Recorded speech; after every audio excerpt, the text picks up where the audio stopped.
Recording in progress. I don't know. Somebody's here. Maybe you're in the background.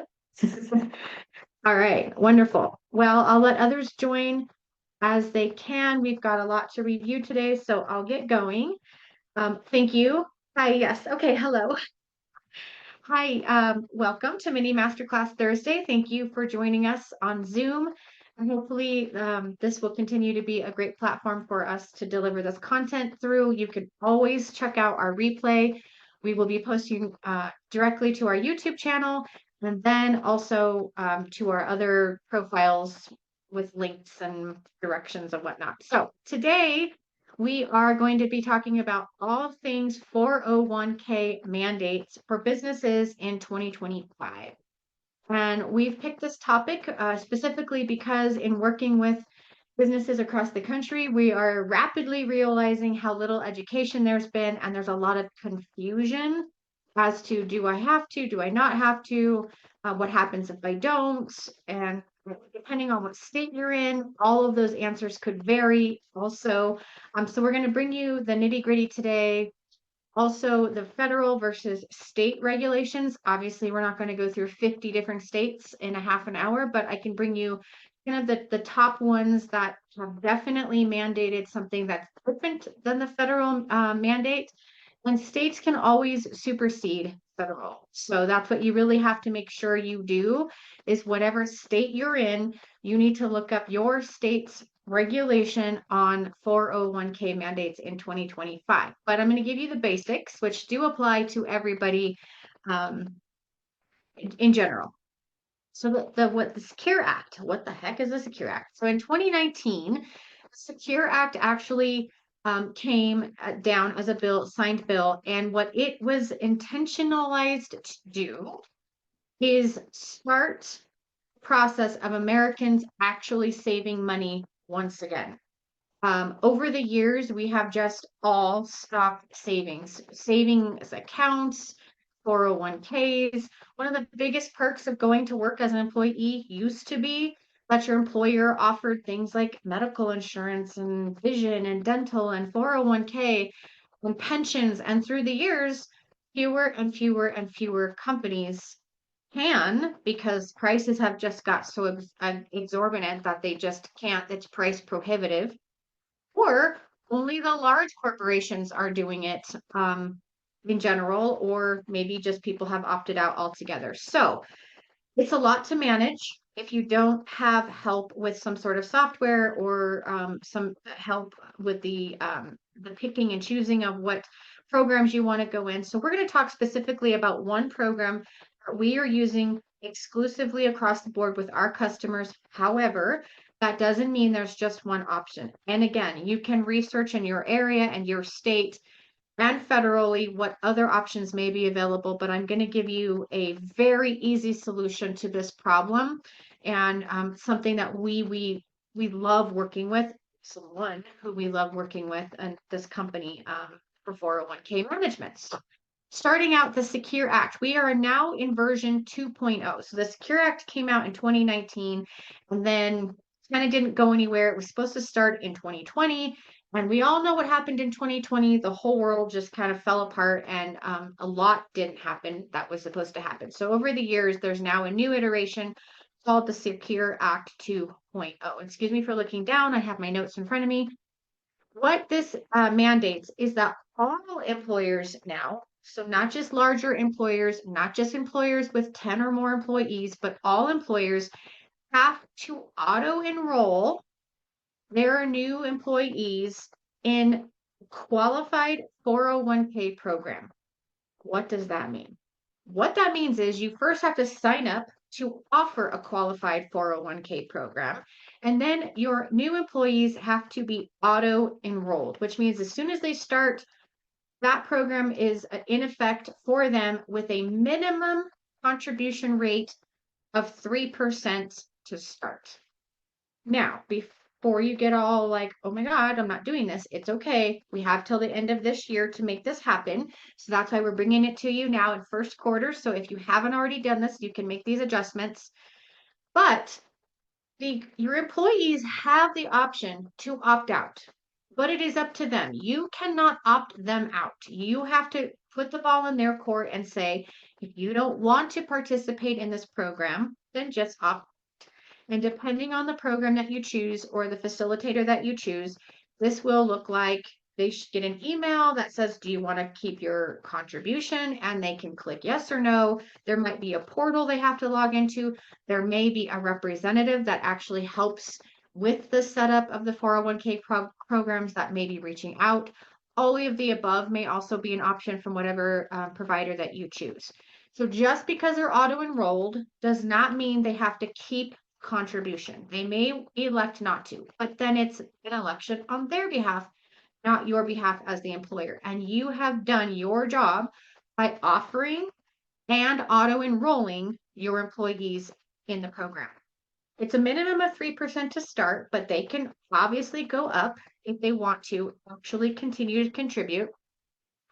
And it needs to be a 1% increase annually until it gets to be a 10% increase, but not exceeding 15%. There's other kinds of regulations within a 401k for safe harbor, for high earners. All of that plays a role. You will definitely want to speak to a tax professional in order to fully understand qualifications and parameters, and even 401k specialist or the program that you're going to be dealing with would be an awesome resource to speak to them about every different scenario that you have. Do you have high earners? Do you have family members? Do you have owner officers? And make sure that you're following all the guidelines. And today we're just reviewing what the federal mandate is, but that doesn't mean there aren't other things to consider with that. There are exceptions to every rule, and the exceptions to automatic enrollment are if you've had a plan existing since 2022, December 29th of 2022 or before, you do not have to elect for auto enroll. That's an exception. If you are a business with fewer than 10 employees, you do not have to auto enroll. And if you are a new business that has been operating for less than 3 years, you do not have to auto enroll. What you still do have to do is offer a qualified program, offer a qualified 401k program to your employees, which means you sign up, you're a participant as a business owner, and then you give your employees the option to enroll or not. That's the caveat. You're giving them the option instead of auto enrolling them and then putting it on them to unenroll or decline the offer, basically. So there are 17 states so far that have set actual state parameters that may or may not be different than the federal mandate. So you're going to want to make sure that your state, if your state is one of them.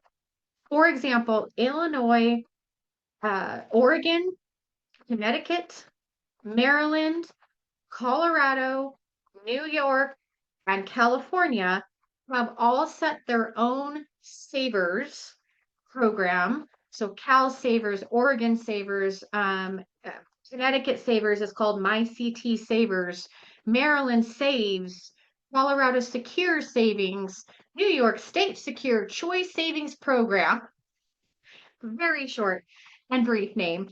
They've all set parameters specific to their state around what they mandate. So there's 17, that wasn't 17. So I would research in your area if there are state specific parameters.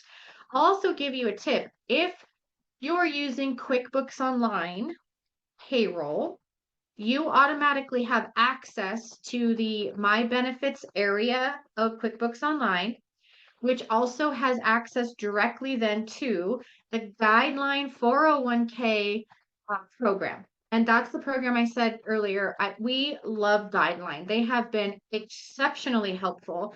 We're using it exclusively with our customers. There's a couple reasons why. First and foremost, the ease of use of having this set up within your books so that you're not having to do journal entries and splits, and you're not having to go into a different program to get information and pay, and you're not having to actually physically remember to pay on on your employees' behalf. All of that are the reasons why we love Guideline. But above and beyond that, their customer service has been exceptional. And in the background, all of the record keeping part that is very time intensive, requires diligence, is done for you. It's all this done for you in the background as long as you set it up correctly, and they help you do everything. They set you up, they get the record keeping part of it all set up for you. They talk to your employees, they help your employees pick which different portfolios they want. Now, they are not financial advisors, and they will make that clear. If your employees want to do something,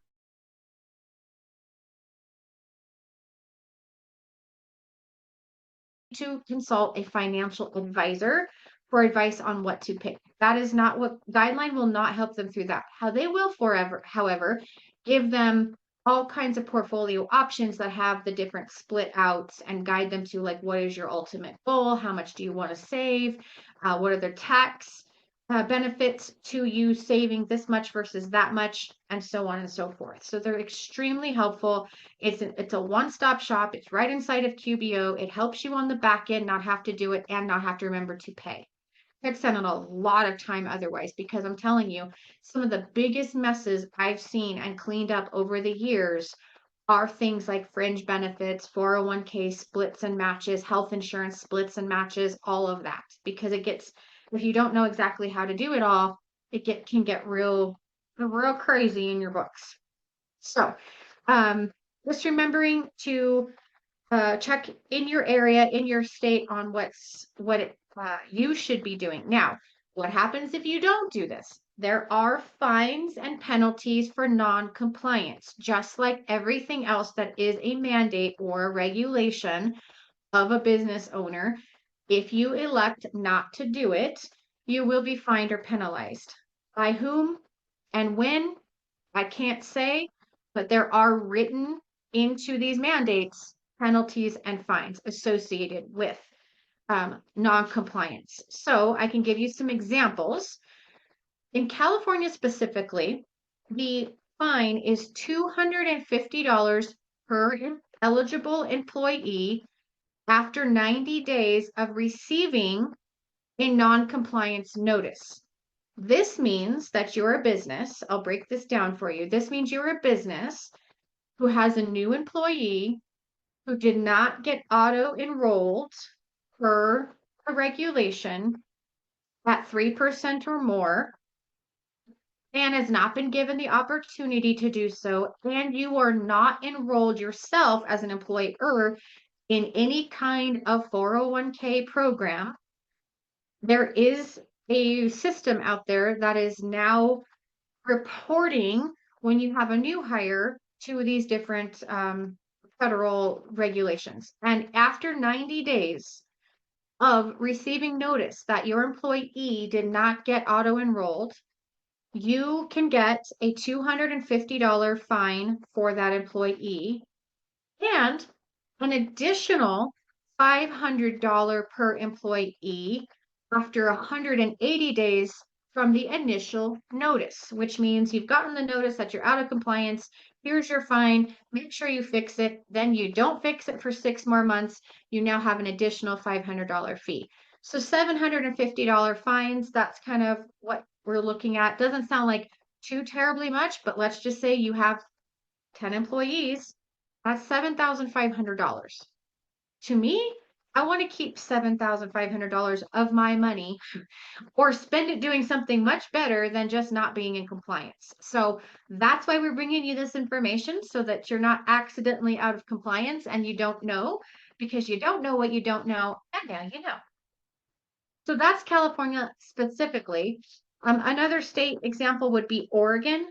Their per employee fine is $100 per employee per year, with a maximum penalty of $5,000 annually. So you could have enough employees that their $100 fines all add up to $5,000, and that's the cap annually. But remember, this is a non-compliance, so it's just going to keep going every year. Illinois is $250, just like California. and $500 per employee for each of the following years. So their fine doubles each year. So those are just some of the examples, of course, of non-regulation or non-compliance with this. The whole point of this is that you're giving your employees the opportunity to actively say, yes, I would like to put away for my future. Yes, I would like a tax deduction. Yes, I would like to start saving for something. It's no more your responsibility than that. You're offering it to them. You're giving them the opportunity to take advantage. If they choose to not take advantage, that is completely on them. You're in no way liable for non-compliance. It has been documented that they declined, they opted out. Everything is on the up and up as far as you're concerned as a business owner. Now, as a business owner, this also will trigger a cost for you. Yes, and that's a big reason why most people haven't or elected to stop or whatever doing this is there are fees for offering a qualified 401k program. However, another reason we love Guideline is they are exceptionally reasonably priced. And for 3 years, you can get a tax break as the business owner for offering this qualified 401k program, which then absorbs almost the entire amount, if not more than the entire amount that you spent to offer this to your employees. So that's a 3-year tax benefit that you get in addition to any contributions you may make by signing up as an officer owner for your own 401k program if you're an S Corp or C Corp and you're on payroll. So you can double dip on something like that as well, where you're getting a tax write-off, which is the cost to your business. You're getting a tax credit for being in compliance for 3 years. And you may also get yourself your own tax advantages by contributing to a 401k or a program. So that's great for a business owner. If you think about it, you have the option of benefiting in multiple ways for doing this, for being in compliance. So even though it might feel like another thing that's forced on you that you have to do, it actually could end up really helping you on the back end in an unassuming way. Just going through my notes to make sure I haven't forgotten any of the bigger things. I'm going to go over the California mandate because a lot of our clients and contacts are in California specifically. And like I said, a lot of other states are following suit, and they've even taken California as their actual written example of creating their state's regulations. So it might look very similar. In California, it was 5 employees or more up in from 22 to 24. In 25, it's 1 employee or more. Federally, I believe it's still 5. But in California specifically and in several other states, it's 1 employee. And if you're an S Corp and you're on payroll, you are the employee, right? If it's just you, if you're owner operator, you have payroll, you're the employee. Now you have an employee, that business has an employee. You have to offer a qualified 401k program, even though it's just you. And you may say, I don't want to do it. I'll opt out. Now your business is in compliance. I say this a lot in my trainings. Your money is not your money. It is your business's money. The money that you earn by doing the thing that you do, by selling the thing that you sell.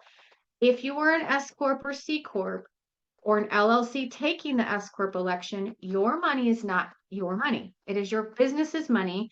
And you are considered now a separate entity as an employee employed by your business. And these regulations and mandates are the business's mandates.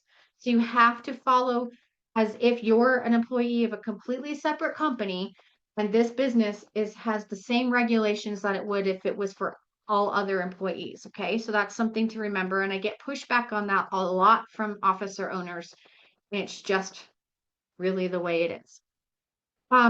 So as of June 30th, 22 to now, or to 24, it's been 5, now it's 1.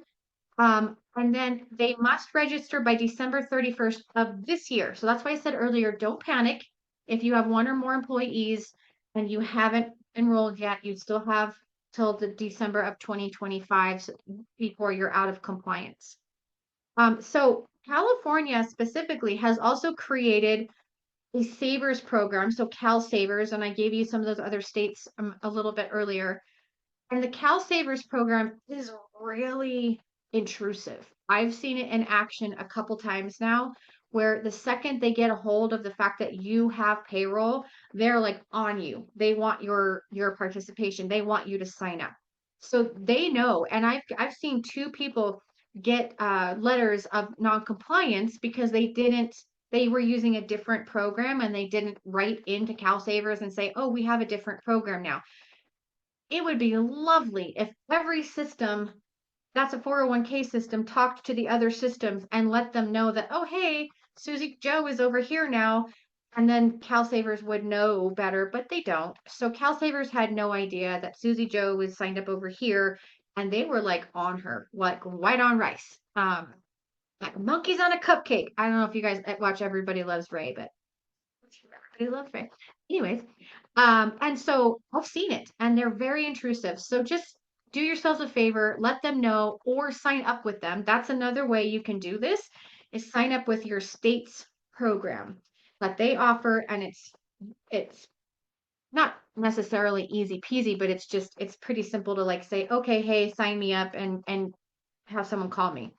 You can always do that. You don't have to go find a third party. You can sign up with your state's program.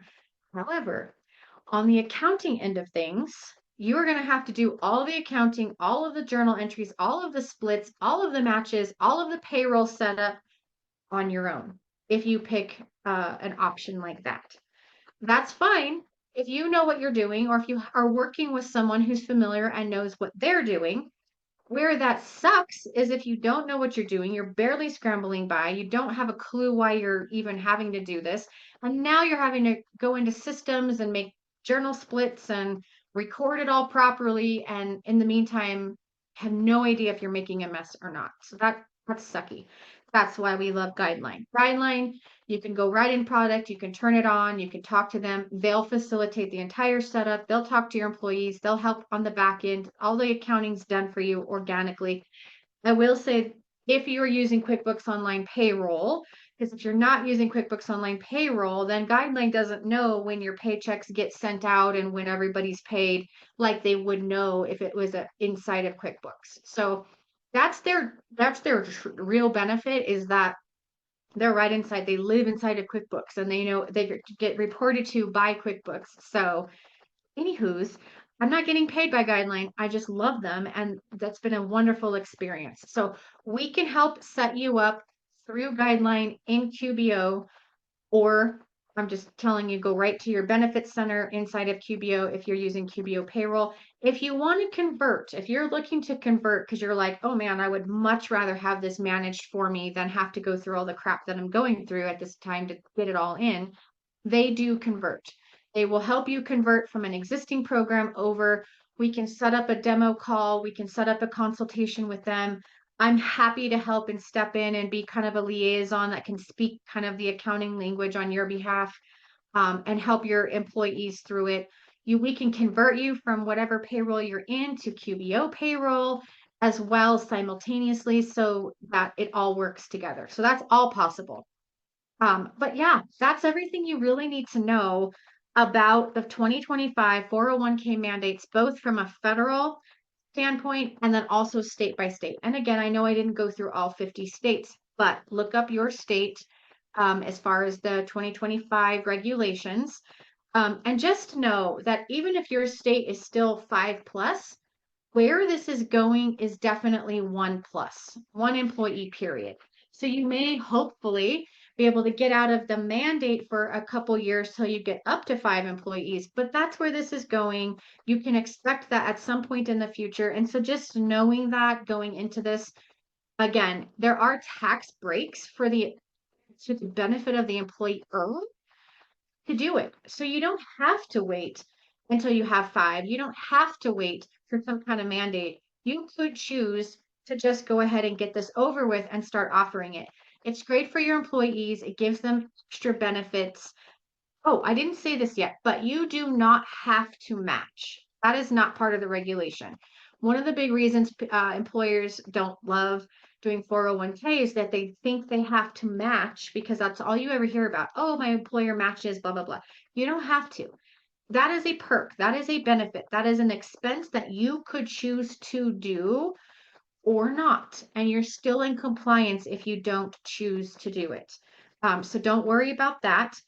I will say if you need write-offs, if you're very profitable and you're looking for ways that you can get write-offs, this is a great way. You can offer matching up to a certain amount, and your employees can still increase their deduct or their contributions, and then you can still only say, "Hey, I'll match you to 3%. If you want to put in 10%, great, but I'll match you to 3%."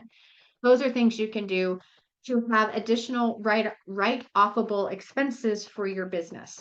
Again, there's tax breaks for the next 3 years for you to do this. So it really isn't going to cost you money. It's going to cost you this expense up front. And if you would like to learn more about this and do this for you, I can actually get your first 6 months of fees waived for you. So reach out because that helps you too. And you still get the tax break for having offered it. So not only are you not actually paying for 6 months, you're getting the full tax break. So it will actually benefit you even more.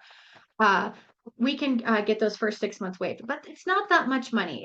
I can't remember off the top of my head, so don't quote me on this, but it's somewhere in the $60 a month range for you to even have the program. And then it's a per employee fee for those that are participating.